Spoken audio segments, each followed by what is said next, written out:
Hey everyone, finish watching the next episode of Los Luchadores, Bad to the Bone. While Lobo and Turbine are in a match, some skull-masked guys and two women rob a bank transport car.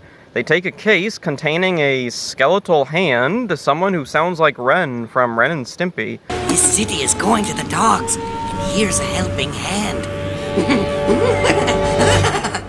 Later, the mayor of Union City is setting up for a day celebrating Lobo. He informs Lobo that the robbers from before only took some bones intended to be taken to a museum. Laurent discovers the bones belong to an ancient pirate, Mad Dog. He was so feared after his execution by hanging, his bones were scattered around the world.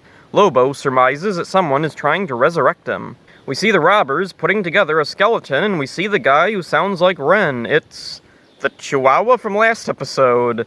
Laurent, Lobo, and Turbine find information on other stolen bones. The skull is en route to be transported later that night. Lobo and Turbine head out in their vehicles and find the skull-masked robbers. They pursue them and see one drop a box.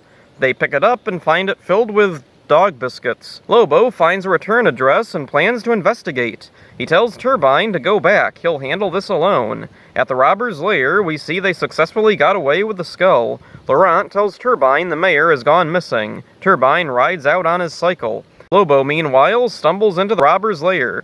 I guess he finished his investigating off-screen. He watches as the Chihuahua chants a spell and revives Mad Dog. Lobo jumps out and demands to know what's going on. The Chihuahua tells Lobo he was created from the energy runoff last episode, becoming an evil mastermind. The Whelp.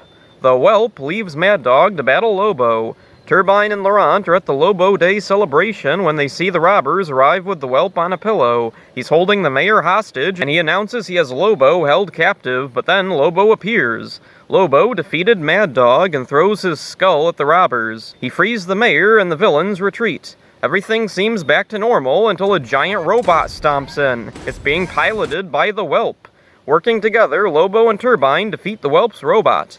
The mayor steps up to congratulate them. Later, our heroes are boxing up and returning the bones to where they belong. Lobo tells the others how he defeated Mad Dog. He forced Mad Dog's sword to reflect his new zombie-like visage to him. This terrified him, causing him to fall back into a machine that reverted him back to bones.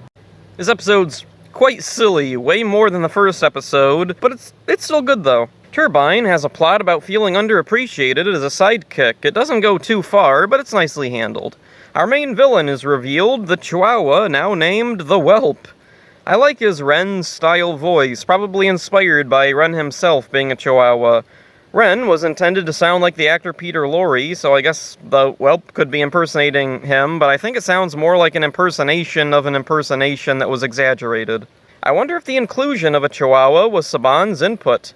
Haim Saban was an executive at Fox Kids at the time, and had a hand in developing the Godzilla cartoon. He wanted a Chihuahua in it, inspired by the Taco Bell Chihuahua. Taco Bell did heavily promote the Godzilla movie that the cartoon was a spin-off of, so as an idea, it wasn't totally out of nowhere. Ultimately, a Chihuahua wasn't included there, but maybe Whelp here as a result of his influence.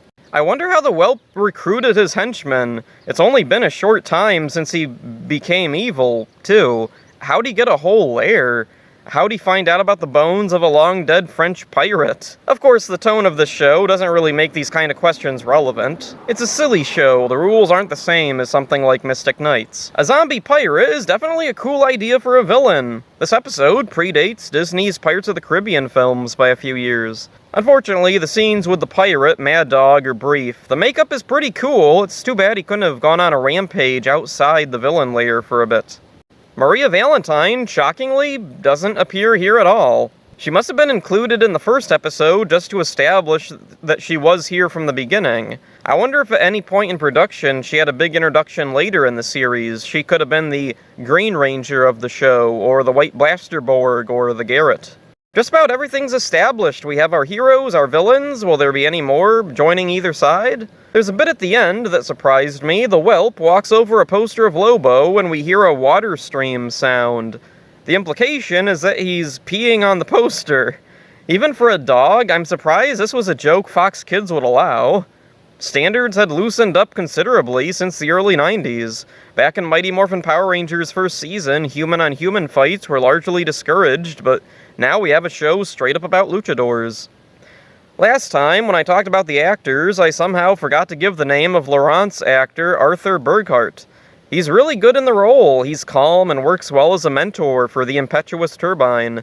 A theme the show seems to be hinting at is Turbine slowly maturing. He's reckless and impatient, but Laurent and Lobo are there to guide him.